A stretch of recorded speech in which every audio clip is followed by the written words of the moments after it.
flank from Malphite. If you don't have your flank squatted on a poke team, it's an easy hard engage option.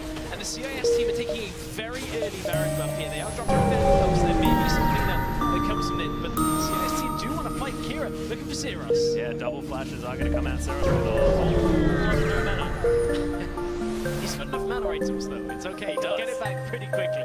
He's the blue Ezra once again. Let's see it again here, Stress. I mean, just watch the Malphite on the bottom side.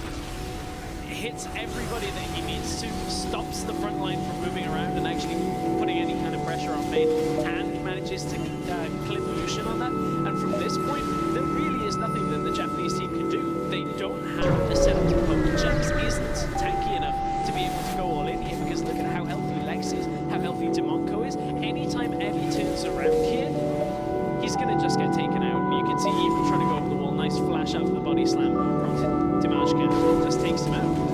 Good play out of the CIS squad's back pocket there to make sure that they can stop the attempted poke. That was beautifully played, and that's exactly the answer. It's sort of like what we're seeing is a sort of very clear-cut win condition from both sides as far as what these team builds are able to do, but it's all about getting that flank on Smurf and making sure he can land that stop course. But we'll see whether the mission can improve for the LJL, because that was all about the fact that the Starlighter team just had all of the mission that they could weave their Malphite through there, because they just knew that no one from the Japanese side had been around there at all. Yeah, nobody at all. You know, Japanese team right now are playing a very difficult composition actually to try and pull off, especially when you think about it. You know, it's an all-star game. Everybody's from different teams. This is the kind of comp that these 5 players would have gone in time and time again on scrims against very high-level teams. We saw a couple of games like this from but it's not to the level that you really start to see what you have to do with playing with this kind of competition, because that's not what they're doing. They did have to do it earlier on,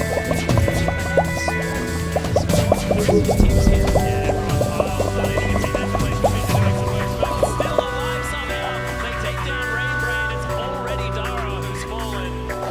Starlighter now able to turn this one into a turret, and it's just becoming harder and harder for the LDL to do anything. After that one incredible team fight, Kira just annihilated everybody in that fight with a Chaos Storm. And this is what the CIS team have done time and time again, is grab that first Baron in the game, take an inhibitor, and never let up. They've been relentless at closing games once they've had that Baron. It's still a little bit early in this game to close it out, and at this point they will back away. But certainly in the game earlier today, they closed the game, and I believe it was within like 2 minutes of getting Baron buff. So it's going to be later than that, but go for it. This is Smurf just playing his best big game right now, dragging Moeki and Cirrus around the corner, and gets just about everybody in this fight. Follow it up with a Chaos Storm and a Death Laser, and there is no way of getting out of that. That is exactly what the CIS team wants to do. just crazy, and the fact that Smurf could soak so much damage was ridiculous. This means that Evie now is going to have an even more difficult time dealing with this Malphite. And I mean, that's a compositional issue from the Japanese team, is they've stacked so much in the way of AD. Yes, Jax is dealing hyper damage, and there's a little bit coming from the Ezreal as well. Ezreal has a fairly low damage build right now. Manamune and Iceborne Gauntlet isn't enough to crack through a two armor item Malphite that has the cloak as well. Lucian does not have the ability to crack through that armor either. So yes, there are aspects of that mixed damage, but Evie has to get into the fight. We just saw what Kira can do there. And it's just made so easy by Smurf as well. As soon as that unstoppable force happens, get in there. Abyssal Voyage is being taken. Special delivery. The victim force top lane. As we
taken down the top inhibitor. Baron is coming up in another 30 seconds, so it's now all about the vision control. A little surprised to see Smurf going to the bottom lane without the teleport. That is a bit of a misplay right here. He's going to have to clear this wave and run over very quickly to be around for this Baron fight, but I think he'll just about make it. Kira, on the other hand, is looking for blue buff, so they won't really be able to set this vision up just in time to drag the Japanese team down, but they may get a couple of wards up. Yeah, I have a feeling the ensuing team fight may go in their favor as well. It's exactly what Starlighter want to be doing. Lex, he's got a Trinity Force. This is a really interesting triple seal main build. He needs a Phantom Dance the next, I think. Make sure he builds all of the Zeal items that he can possibly get. Oh man, this is one of the worst possible things that can happen. Look at where Smurf is in comparison to the carries of the Japanese team. He was zoning them completely from the rest of his team, and if they tried to close the gap through the jungle and regroup as a team, he would have been able to ult them. This is going to have to be the last fight coming from Japan. CIS are going to turn. Yeah, final hour's being popped here. In jumps Airbnb. Condemn is going to go down, but he's not going to be done with just yet. Exploded by the Chaos Storm as I say that, and Rain does have the ult. He's trying to get some work done, but he just gets exploded. Mweki trying to kite around, and Saros is there as well, but that's the two tankiest members of the FTL are already dead. Starlight only lost Demonko. And Demonko was just there in the front line trying to hold off the carries. Everybody else was dealing with Emmy, and as soon as Emmy died, there was really no damage threat left in the fight to take out Lex. Lex did take a lot of damage in that fight from Emmy. Let's not be mistaken on that one. The condemn was good, but it's not enough to keep him alive. But you can see how much, or it was enough to keep him alive, sorry. You can see how much actual protection they have for this fight. And even though Lex has had a fairly quiet game right now, he's still doing enough damage, doing enough cleanup duty in these fights to be a viable threat here as we go late into this game. Yeah, but don't forget Ranger as well. Pick up the bait. Once against the Lucian, he was down 130 CS. Didn't matter. He's managed to position in the late game. The rest of his team did so much work. Lex sort of used to come back and see really needed less playing his style of energy to be able to build points and get on it. Really great to see versatility play style of these guys. Kira is having another good game. I'm going to try not to jinx it here a little. I'm touching the wooden table here. I'm just saying he hasn't died yet today. That could still happen in the next few minutes, but nevertheless, he is having a great game so far on the day. 9-0-9 in 2 games. That's insane. Let's not count the chickens before they hatch, though. Still have to close this game out, but Kira is having another great game. A lot of damage. Man, those fights in the enclosed spaces where the Chaos Storm is just ripping through the Japanese team. It's so difficult to do. Yeah, the setup is really working now. Demonko just says no. Colin ain't gonna do nothing. True Chopper ain't gonna do nothing. And Rain, he's heading right underneath the turret. Does have to flash to get out. Glacial Vision is there as Emmy's gonna jump in, but there's so much damage from the Starlight. There's the unstoppable force.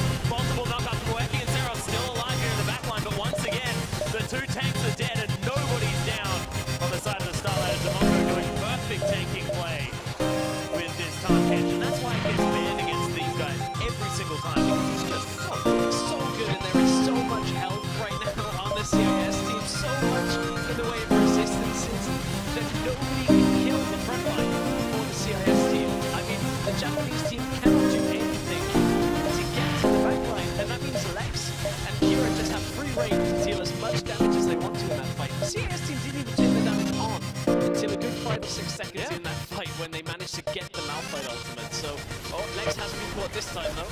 yeah, Thunderlord does go up, but Saros, he's going to get condemned into the wall. Kira's going to destroy him. It was a cute little play, but there wasn't quite enough burst. And that's going to result in the Baron right now. I mean, Rain is alive, but Mundo's not really going to do too much running in here. He's nowhere near, actually. The CIS squad can take out this Baron. This is pretty much going to spell the end of the game.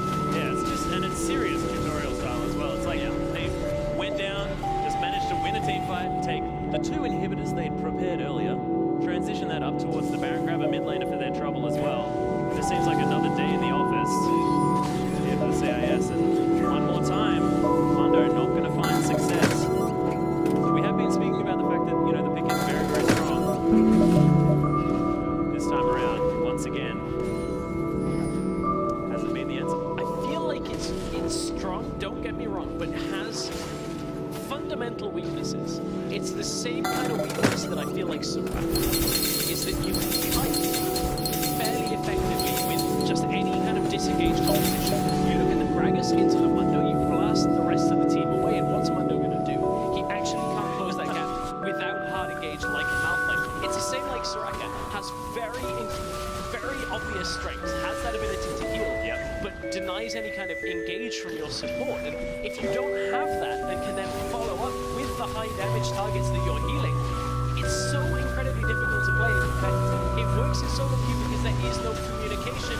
But in go the Japanese. Yeah, here's the fight. Cully's going off in the end. Lines damage from Ueki. In goes the ensemble force. Doesn't quite hit as many as he would have liked, but look at the damage from Kira. 8-0 and 5. It's a triple kill already for the victor. In goes Smurf. Saros in a bunch of trouble. Kira with the quadra kill. That's the ace, and that's going to be the game. 9-0-5. The immortal Kira. 4-2 now for CIS at the end of the day. 2 undefeated days in a row. CIS team doing a whole lot of work. A whole lot of work and a whole lot of wins, as you say. Oh, Starting rough, but it has been a brilliant turnaround for the CIS squad. And what it's been all about is they talked about what they were struggling with, what their weaknesses were. They come back with a game plan, and they've played it out spectacularly in the last 4 games. I feel like they haven't been too challenged when it comes to playing their own game, playing for that scaling AD carry, playing for the scaling mid lane with just enough to cover for the early and mid game from Demand. You know, it's really difficult to deal with these wildcard teams. Yeah, it's been largely the most coordination of these teams. Of course, there have been times where the CIS region has been less skilled mechanically. Oftentimes they'll be outplayed in certain situations. Of course, Evie managing to get the kill there on the Smurf a few times on the Jax early on in the game. But they just seem to be completely on the same page. This is an example of the fact that teamwork can really overcome a lot of obstacles in this scenario. In this international wildcard all-stars, that's exactly what you need, because that's everyone's handicap. Yeah, I mean, we even saw that highlighted very effectively at Worlds this year, where teams with the better communication, the teams with the ability to play like a team, just kind of won. Turns out Korea, one of their teams play like teams, and they did really well. Europe did pretty well as well, but it's okay. I won't rub up, bring up the I feel like LPLs. it's getting a little bit, I'm sorry. dangerous. I'm sorry. It's okay. We'll go back to Wildcard and talk about that for a sec, because that's where we are. It's the same kind of thing. 4 of these CIS players have previously played on Hard Random and have experience playing together. So that is one kind of factor that goes very well in their favor, and you can see it highlighted in the way that they're playing. They know exactly where they can engage. Smurf has been on point with the Malphite ultimates as well. Oh yeah, and the flanking teleports as well. Really, really nicely played, especially that first one, just turning the whole game into their favor. But let's throw it over to the analysis desk to break down that game.